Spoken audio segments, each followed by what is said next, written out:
Ce n'est pas un péché pour Moïse Katumbi, Yakoloba Oyalobi, tout le monde peut le dire. Batounaye, selon Stimbikai, et Sengeli Balongwa na gouvernement. Francis Kalombo, porte-parole, il y a Moïse Katumbi, il y a Lobby, chacun prendra ses responsabilités. Basant la difficulté, il y a ça un mot d'ordre pour que Batona Bato s'appelle Balongwa. Logique, il y a une sacrée qui encourager Bango, Batikala, Balanda Moïse Katumbi, mais Bato peut bazo Sukuma, Balongwa.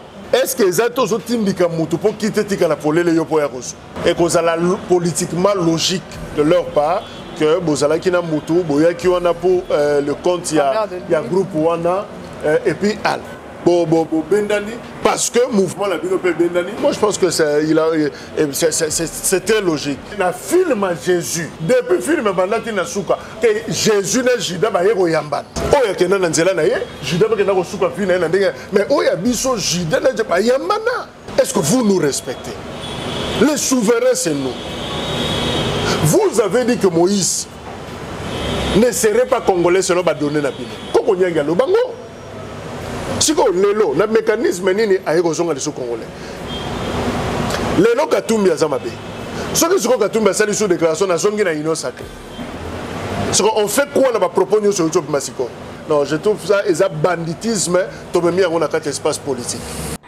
Selon le président Fayulu, il faut que les Congolais basent un compte rendu na ba massacre sur les Ghana na Kwamuto. Le gouvernement a l'obligation sacrée il y a ko ça la redevabilité wana topé compte rendu wana et ça quand tu compte rendu la population a besoin il y a solution il y a ba acte sur terrain to ya na ba vuya moko bona likam et puis ba acteur na biso ba yembi ke to zaka ndengwana molimo na biso siko e continue na bonane na bonane to bosali kutu ke bunaga nezala okomona molimo ko tunile kota na loso to oya ke na gauche oya zongi na droite oya simbi carton ya mpiodi na mutu 14 personnes pour bakabola yango oyo saki ya loso 20 personnes et on oublie que il y a biso parti ya mboka bati mabotola soki mpiaka janvier ye ezongisi bunagana na mutu mais sikoyo mutu okanisa bunagana zate. Mais dans le moment où Bunagana est sous occupation, et l'eau comme mon côté, on ne sait même pas qu'est-ce qui se fait sur terre.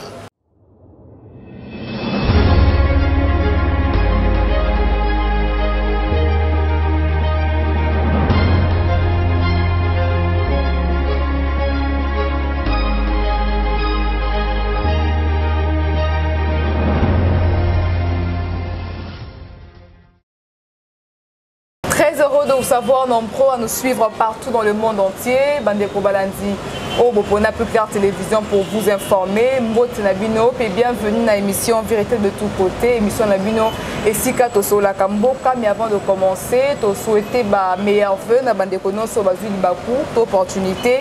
Na okota biso na kat na banda pour na bango na émission Vérité de tous côtés. Otoali na esema koyembe la bino comme invité Monsieur Jacques Kalonji Dikou azali mopanzi sango. Pozo mo na ba commentaire ndenge boza la édifier na banalise na ye pertinente ozali ko sala par rapport ya mboka na biso République démocratique du Congo na elongo to kosola encore na ba sujet etali polémique qui se passe maintenant na kati ya depuis départ ya Moïse Katumbi na union sacrée puis annonce na ye la candidature à 2023 aussi à Kwamout la situation sécuritaire va continuer pour se détérioriser. Nous allons parler aussi en profondeur dans l'émission Vérité de tous côtés aussi réaction à Denis Sesanga par rapport à la gouvernance il y a République démocratique du Congo Nangambo Martin Fayulu la CNPT Bakonzamboka avant Noël ba couper ça ba compte rendu na ba massacre et na Kwamout jusque là bateau ba se déplacer qui ba kozonga ndenge nini et puis prise en charge na bango et autre actualité na kati ya mboka na biso République démocratique du Congo déjà to Congo l'émission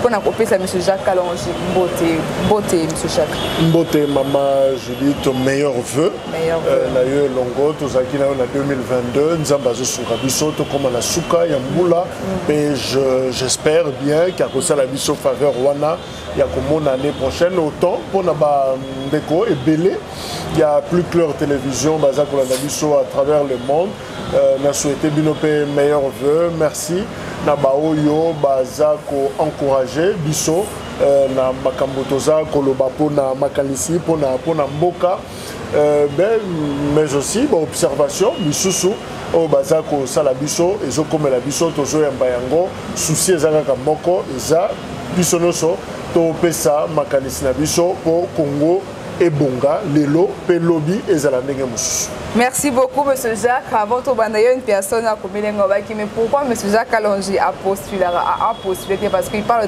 tellement bien d'initiative à Malamou. Est-ce qu'on peut postuler tes questions, M. Jacques? Ils ont un problème, qu'on postuler et Sengaka, ils ont un préalable. Préalable, je crois que pour la condition, ça, il n'y a pas de problème. L'âge, qualification, tout ça, dossier, ça c'est pas un problème. On peut le faire. Mais deuxièmement, qu'on postuler, qu'on a la candidat à tous les niveaux et c'est un moyen. Il faut qu'on ait la nango. Or, logique na sociologie politique na bisowa, logique il y a candidat indépendant. Et ça moins compliqué.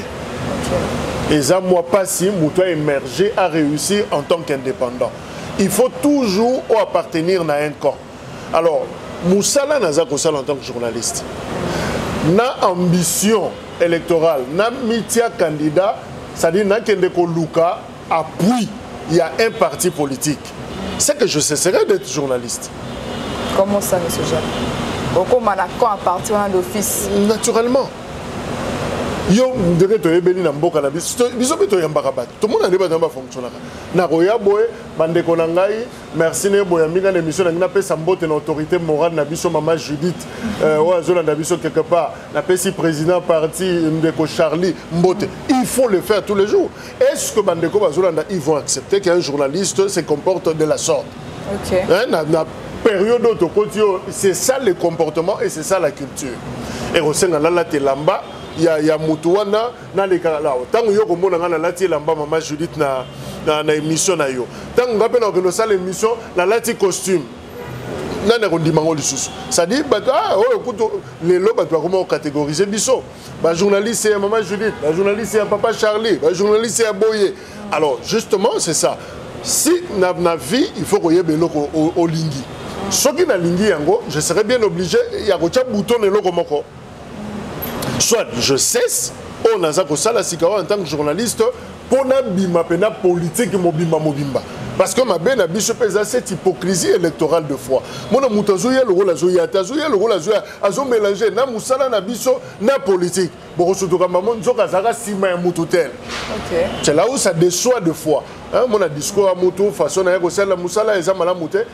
Na vie, je ne condamne pas ces gens, mais ce que lingi quand moko Nikotisa Mobimba a découvert Kotoyo na reçoit carte na ke na UNPC na zongseli bango carte ngana lingina mi boaka siko na mai soki pe kuna simbite okanga kozonga po mais merci beaucoup Bandeko Brandi, merci beaucoup Monsieur Jacques. La bande de quoi tuna ki motuna wana akozwa e anonaye Monsieur Jacques Kalonji to kenemuke na Italie polémique les dans ces moments depuis passage à Moïse Katumbi président ensemble pour la République na France 24 aussi Katalisaki Moki Mobimba était à Longo na Union Sacrée pe azo annoncé candidature na 2023 mais déjà na ngambo Steve Bika bi selon ye ndenga Longo bongo ba ministre na EP d'office faut ba Longwa na kati na exercer na kati ya gouvernement mais polémique eza mimi na côté ya nationalité il y a moi mboka Moïse Katumbi Francis Kalombo aussi réagi à des faux débat Moïse Katumbi est congolais batikaye azala libre.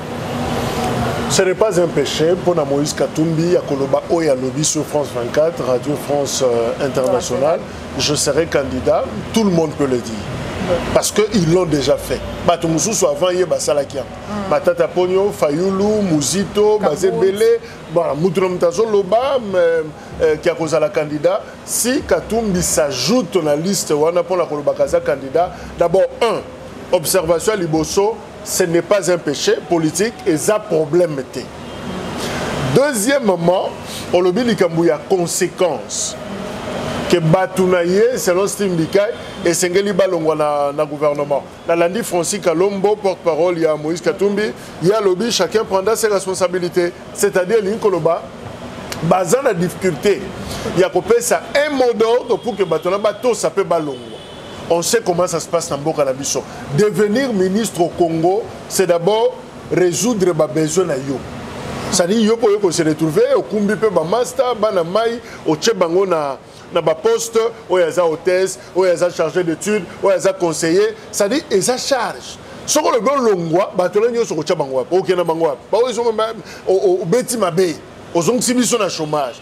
Il est obligé il y a quoi assurer pe ba avantage na ye ba intérêt na ye. Il y a très souvent tout le monde que tout acteur politique ba kota na gestion. Ce que comme mukolo balongwa mobimbate. C'est-à-dire ndambu na bango etika la kanakati. Donc c'est pour dire que ba poste politique na Congo d'abord to yebi ba passion to salaka poto zwango. Alors ce que mutazu yango oyebiseka boye pour un combat politique oyazo mona place que no soukelate atike loko ça joue déjà biftek na munoko ça serait très difficile. Yango Francis Kalomba lobi que chacun prendra ses responsabilités. Oya linga continuer la Katumbi ben il abandonne. Oya lingite à continuer. Na yambinde komoka Union Saka lobi non ba ministre là ils sont en train de servir la nation. OK. Ba rotika te pour balanda un individu. En plein mandat. Donc logique et Union Sacrée ça encourager bango batikala balanda Moïse Katumbi te tout dépend de la maturité politique na bango. Okay. Vont-ils rester ou ils partiront avec Moïse Katumbi? Ça et loko toni ko relever mais bato pe bazo sukuma balongwa bon à la fois nazo comprendre bango est-ce que zato zo timbika mutu po quitter tika la polele yo po ya koso osomona bato bazaka matate bimi entre bato yo le ko pekisa ya zo pelisa mo parce que mo bunda kaka esila po biso pe to umeli na ba to kota kaka to joie. C'est ça la grande question.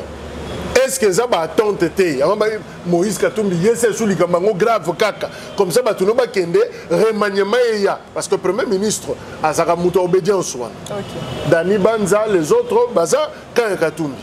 Aujourd'hui, Mwando, aujourd'hui, Chéribin, il y a transport. Bon, il y a mis là déjà l'okonaï. Et bien, même les députés. Ouais. Alors, donc, nous déjà petit machine, qui te la polé les belés. C'est que un royo, n'a pas n'a pas mis sa fachi béton pour que n'a pas soit. Bon, ce que ça quand on a toujours concevoir politique, n'a pas responsabilité politique. Je regrette, hein, c'est vraiment une conception un peu terre à terre, hein, vulgaire, il y a Makamambo Kanabiso. Troisième chose, au débat sur la nationalité. Et l'autre, ça n'a pas passé. Les années. Manque à respect aux acteurs politiques basés dans le peuple congolais. Qui est Katumbi réellement? Il est congolais ou pas? Ngam tuna kolo bango te wana musala justice bango ba dozo mikanda na ye ba yebi dossier na ye ba makamnyos anera yebi affaires étrangères ba yebi bango ba doit payer un passeport ngana mona passeport à Moïse. Depuis temps ya Kabila Katumbi homme d'affaires Katumbi gouverneur ouais Katanga bisono sto yebi ndengwana tango ba beba ni na Kabila likamba penalty subitement Makambo bandi ko Masu Katumbi. Problème à justice et bandi, problème ya Italie et bandi, problème ya ba grec et bandi, problème ya ba juif et bimi, problème ya Zambie, problème et bimi là na période one. Nande Katumbi akenda ki exil. Tu sais que dans un pouvoir Katumbi a zongi. Tout ça dans l'émission na Tumi. Est-ce que vous expliquez ba Congolais ce qui s'est passé? Et ça le papa moko na maman moi si ne bazo soir. Ozalaka moi si salité, moi si solo, moi si moko boye, oyebi lambate. Lobi na ngo moni bokuti bango papa na ndako ba chekiti bazo beta masolo, papa azolia. So il faut tomi tuna par respect na quartier. Maman comme propre. Ayebi kolamba. Na butu wana kaka bosona ki lobi lelo bozongi. Est-ce que ba yekolisi kolamba? Est-ce que zongi propriété na zongi? Tu vois, vous vous moquez des gens inutilement. Vous dites des choses. C'est ce que les politiciens ont dit. Je raconte tout sur toi. Les passés, les privés. Sans tenir compte, il y a opinion. Et puis, comme on a lobby, tu as emballé les sous. Ah, vous nous manquez du respect. Ceux qui boyent, qui bongonent, mais ne discutez pas en public. Ne le faites pas en public. Ce qu'on dit qu'on zongue la moutouana après. Très important. Oh ya benga muninga Jida. Oh ya benga muninga soki Yesu. Oh ya benga muninga soki nani. Na suka nango mais na film Jésus. Yoko contenu ngate. Depuis film bandati na suka. Amoko ebisanga ke ba mise remix nango soki pe version mso ebimi. Que Jésus na Jida ba yeko yambana.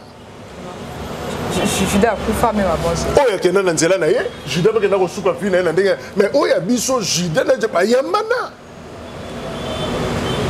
Est-ce qu'on a regardé le peuple en face? Ce que l'autre bossala qui avant, bah qualificatif au bossala. Est-ce que vous nous respectez?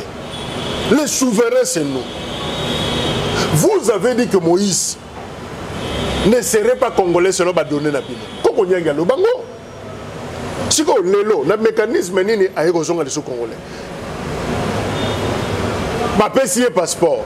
Après ba tu pesi son passeport, on a un besoin de pesa que passeport. On s'en écoute un besoin. Pour pesa qui yango pourquoi? Ce que vous voyez que hypothèse il y a quand Kabila à l'époque, Katumbi n'était pas congolais. Besoin qui risque on a coupé c'est un passeport.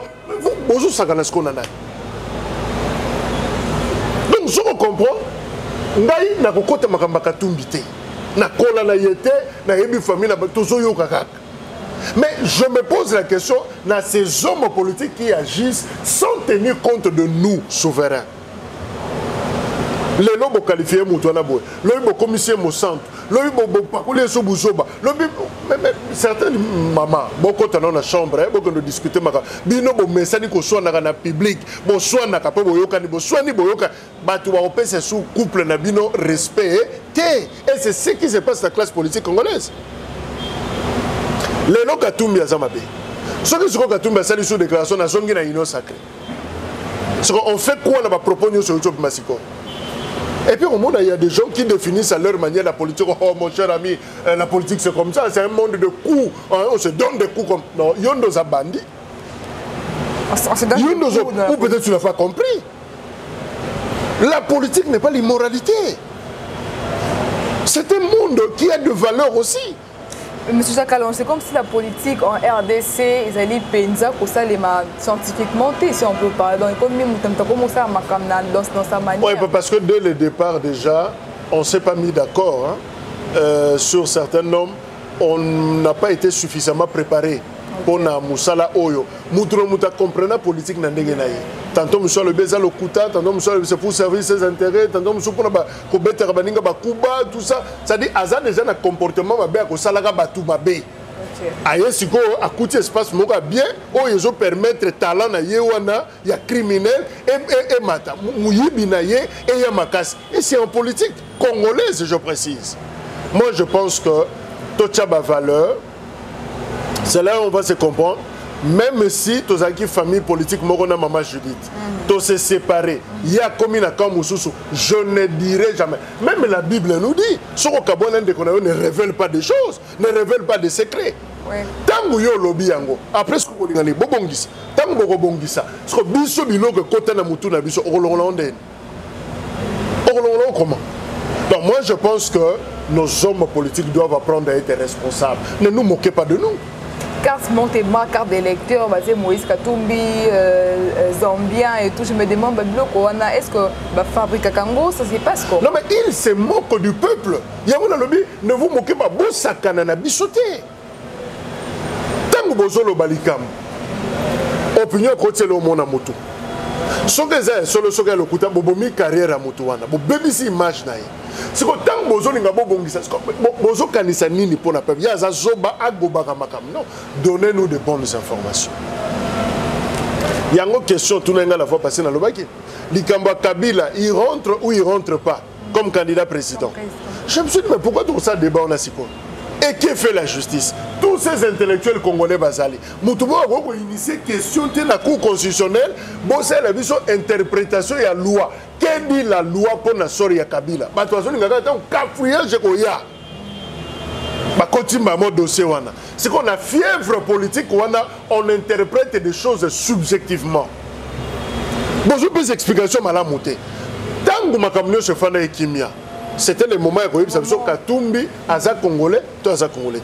Qui grec qui est en train de Zambie yango ba monela ke wat juif yango papa ba Jésus ba monela ke wat botiki na likamo fandi après bon finalement je crois qu'on est en train de troubler ne quittez pas Union Sacrée tenga pe mambo penge matin comme quand on est au pouvoir masumu na yo malimbi sami ma peto mine balobaka do ba zipele liyo makambu tout ça ah ouais ça so muta longwe pas c'est là où on comprend que c'est un violeur abimaka ba mineur ayibaka mbongo l'état lupango fanda ke saka yayete veste na lati a foutre mbongo na boutique mais non c'est que batuyo so mono basaka batute ba continuer sur ton monde ba ça batute pour lelo zo mona ye mutu mais mukolo likambo ko bima pa ba vérité ko yoka surier au kamo.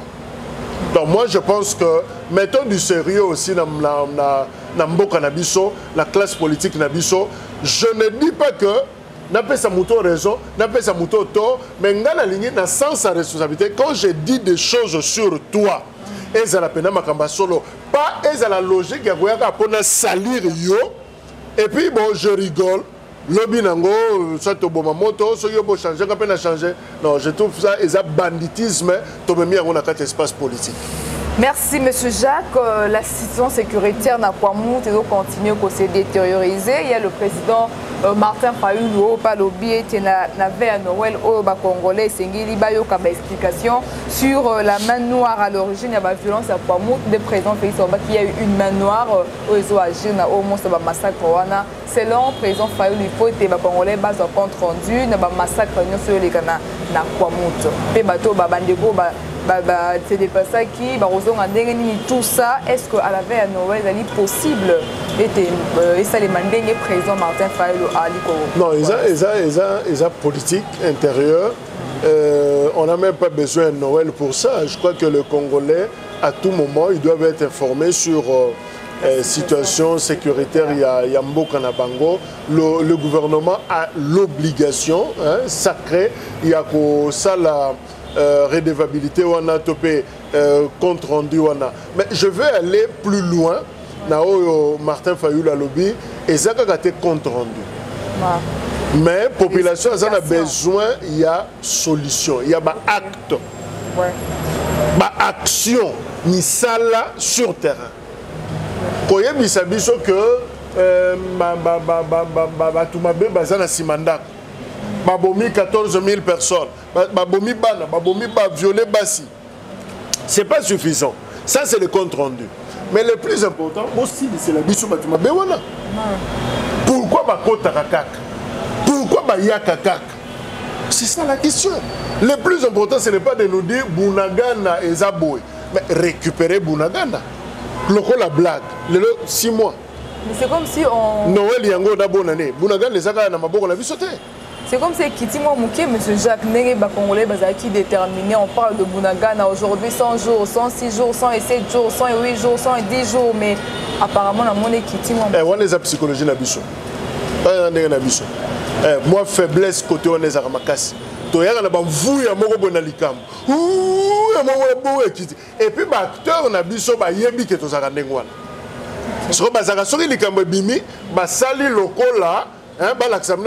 Évidemment, on est dans cette logique-là. Tant que nous avons une négociation, pendant ce temps, mon lit, mon avis, c'est continue à bonne année.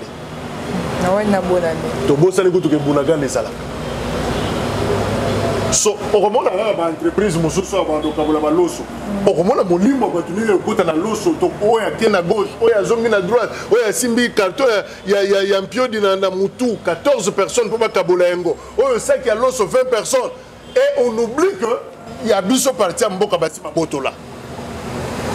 Donc, on a surtout en février, et tant qu'on piaque en janvier, on a Moutou. Ce qui me piaque en janvier, et Zongsie Bounagana na Moutou. Mais c'est quoi? Mais dans le moment où Bunagana est sous occupation, rien n'a changé. Et là, comme mon côté, on ne sait même pas qu'est-ce qui se fait sur terre.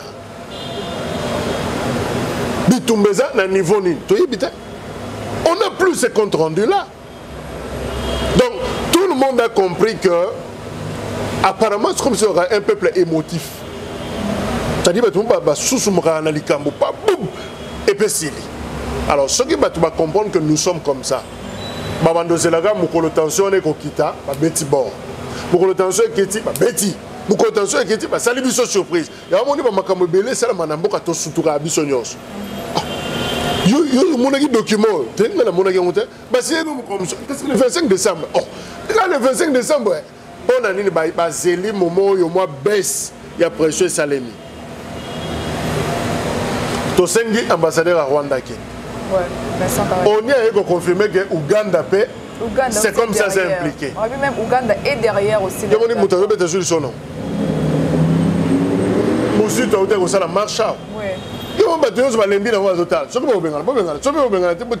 Ça dit, on n'est plus dans cette logique-là. C'est ça le problème à Congolais. À attaquer Kambu Penzata qui est un résultat. Mais quoi monter micro là parce que dernier temps pour on en parlait plus de quoi monter. Ba côté biso na loba na micro na likamba distraction nationale. Ba côté biso mo lima distraction entre les divertissements, les fêtes. Au moins la mutation longola ah mon chef ne peut pas dire que la rabattu tout ça on a ba fête. Hein? Kaka sécurité, bunagana, mutation boye na Covid, kaka biso to fête. Ça dit bah yebi que tout ça bateau yo to kendaka mingi na biloko wana. Donc je sais pas au moni likamba Uganda muto obeta lisolo na ngwa sate. Muto obeta lisolo ya Uganda asate. Mais simplement parce que bah yebi que tout ça bateau y a moins distraction, bateau moko émotif, on oublie facilement les choses. Moi je pense que eza musala na yo en tant que Mopanzi Sango, ils ont un leader d'opinion nyos. To maintenir pression, to maintenir cap. Parce que ma bemmingi na Congo est toujours dans le moment wana. Alors to tcha pression pour que Batouana to kende kino na résultat ba ko sa biso. Merci beaucoup monsieur Jacques Alongi. Toke malé minakosi sa émission na biso mais dans quelques jours identification puis enrôlement ya ba il était en quelques jours. To éviter na gana kuna ba baza kuna ba on peut ba sa identification ou bien le polygander. Moi je pense que carte d'électeur Wanezan a deux rôles. Topétage, il y a Libosso et Zali pour l'élection. Et puis ça y est, ma coquille à Kopona. Il y a mis Balé Zali pour l'identité. Et ça, tenant lieu, il y a ma pièce Nabiso et Sengeli Kozanayango. Ne serait-ce que pour ces raisons, cette raison administrative. J'encouragerai les gens qui ne peuvent se faire enrôler. Bazwa carte wana pour la raison administrative d'abord. Pour l'élection, c'est vrai, il y a beaucoup de choses à dire par rapport au processus électoral Oyo, mais il serait prudent. Namdenge nazote la paramètre, nazomon na raison te o ekopekisa gouvernement actuel, régime actuel, basalisa élection te. Toba kende na koboya élection. C'est-à-dire, le premier mandat, on va faire une plutôt solo. Et vous avez une faiblesse et une honte grave. On met l'IPEMA avant. Au Katani avant. Na orgueil wana. Tendance c'est que le président Lobagi n'a parlé du peuple, l'année 2023 sera une année électorale. On va organiser des élections. Na zongeli rapport il y a un expert à tenir. Balobi que on aura des élections mais et qu'on fungo la porte na chaos et qu'on fungo la porte na ba contestation makasi. On va pas bloc on est au salam. Katumbi, Kabila pe koto bazorozela, Fayulu, Musito, Matata, Banini groupe wana nyos. Tango ga élection ko salim. Soke sali ko on de ko Tshisekedi, o soki nani abimi pan porte il y a contestation bandi.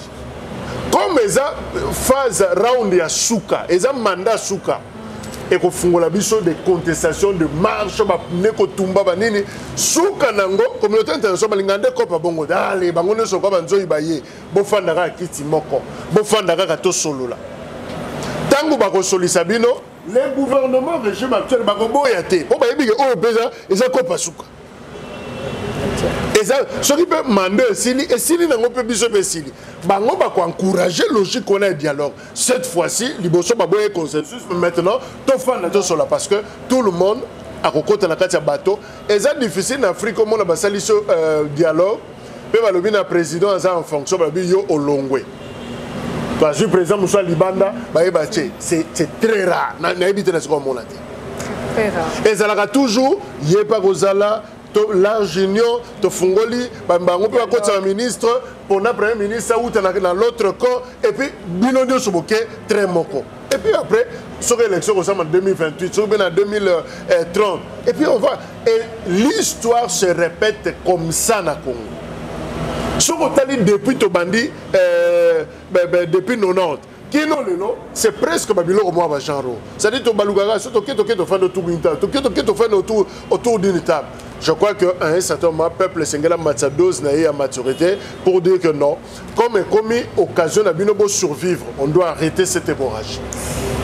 Nous allons finir à propos d'Adélie Sanga, où habite la nation congolaise souffre de la mauvaise qualité de la gouvernance, M. Jacques Allange. Les gouvernances clientélistes et actuelles de l'Union sacrée, Adélie Sanga fait un moment par rapport à ce qui s'est passé dans l'Union sacrée. Gouvernance congolaise, ça dit qu'on souffrir ma casse.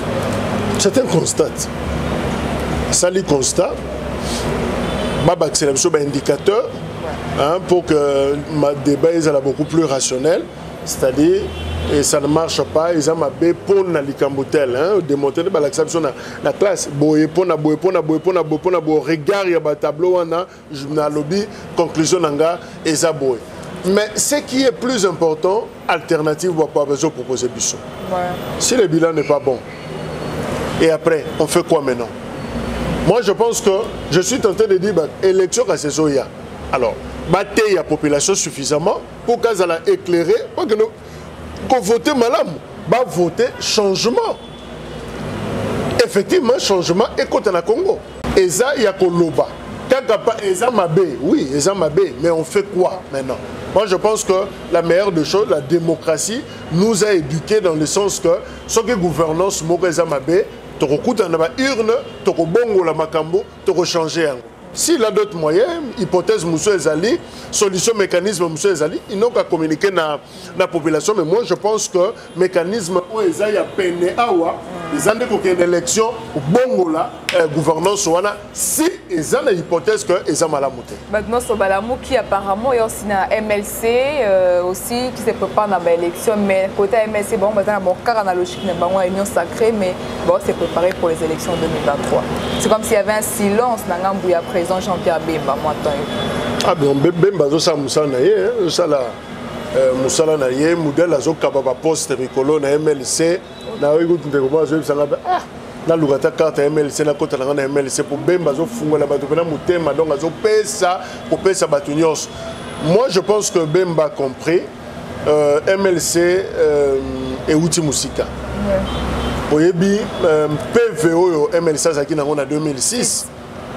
On a même effet Bemba. Ils ont des députés, des gagnants, des na Makambamboka.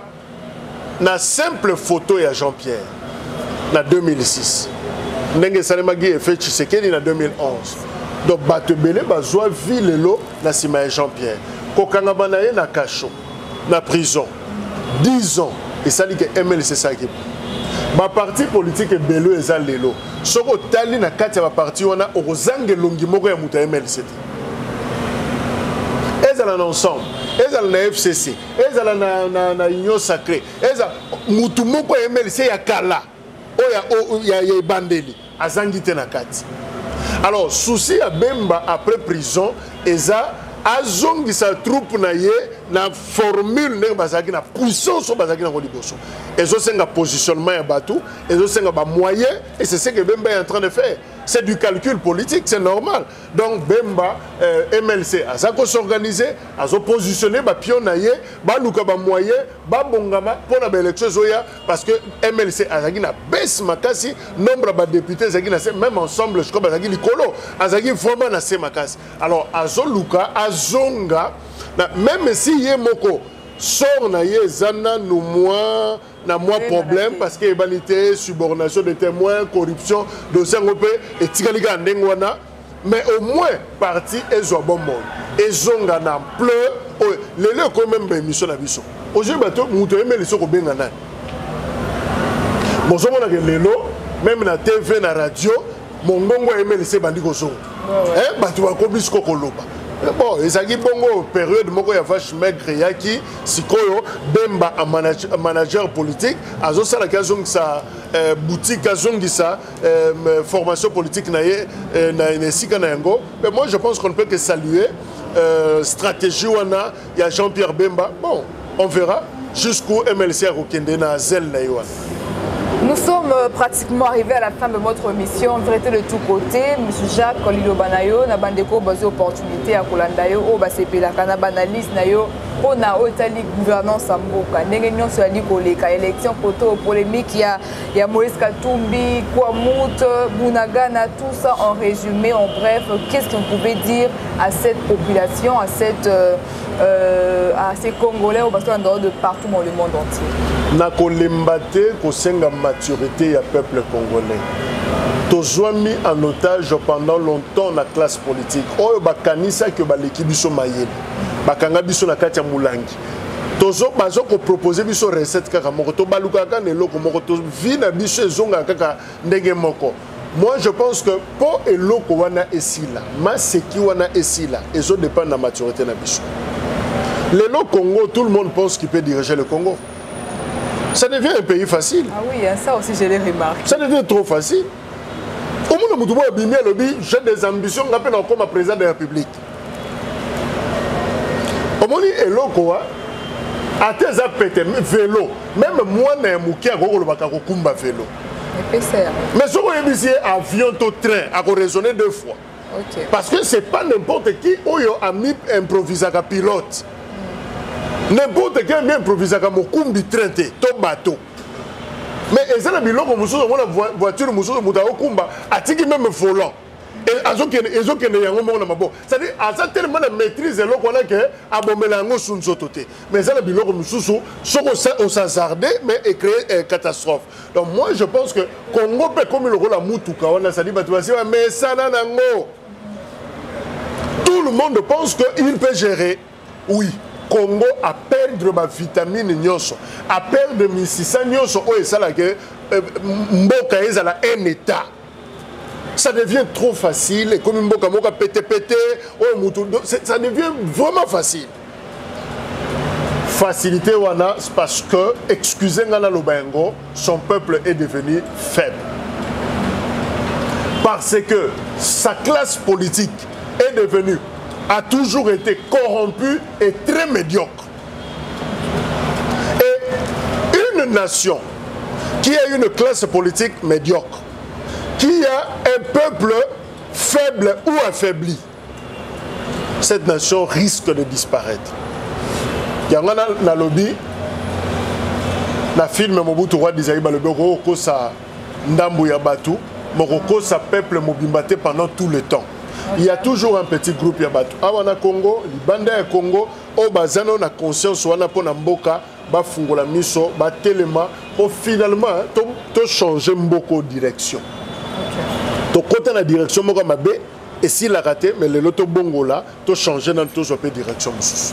Merci beaucoup monsieur Jacques Alongi. Ko réagir moi mouké na tweet ya ndeko Yves Bouyawe atali sibiso était deux ministres na ngambo ya Moïse Katumbi va déposer démission na bango pour soutenir leur libère Moïse Katumbi. Il s'agit de Chérubin Okende na ministre Christian Mwandokri au bandimi kopé sa démission na bango selon ba source crédible d'après Yves Bouya. Le temps pour moi information confrère APC, CNews, le temps pour Nangaï na vérifier encore une fois information parce que Jubiso pendant tout ça na plateau ceux qui n'ont pas acte na bango il y a des missions je crois que Erozala et le Gomogala malamu bon c'est tout à fait logique et Erozala politiquement logique de leur part que Bozala qui n'a mutu boya qui on a pour le compte il y a groupe wana et puis al Bendani, parce que le mouvement la Bendani, moi je pense que c'est très logique. Dans la politique, il faut moins niveau honnêteté, ma valeur, honnêteté et zala. Mais et qu'on peut qu'on a une stratégie pour forcer Bangora. botika la te bon kendegaka bolongwa kaka. Alors quand ils verront peut-être un message pe bongo, ils seront obligés acculer balongwa kaka. Alors on va voir ce qui va recevoir courage wana ya kokoma. Obonelo na uta loba. Parce que tant que vous démissionner bongo, balandi katum, ndoko ka ba révélation siko. Ndoko ka ba transfert bunga, o ba bisebe e mona nakate ba pine kenda, voler mutu ke ezate ba bateau, okoyo ka ba po. Yo zelaka. Tozonga sur la plateau na yo, tokoyo so sa mission. Bon, na éviter muta plan qui ça mondo na plein loko de bunga. Mais ce qui ba livre na ba développement tout ça,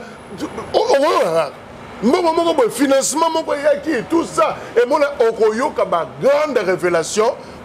Comment ça va n'engola? Ce qu'on s'en a battu, mon santou, yo Ange Gabriel, yo si tout les combats d'émission, au commis d'émission, au gros bilo, tout ça gaga, au gros de partout, on va cracher même sur leur vie privée et faire la politique dans l'environnement modèle Luana, c'est pas facile, il faut avoir des nerfs pour ça.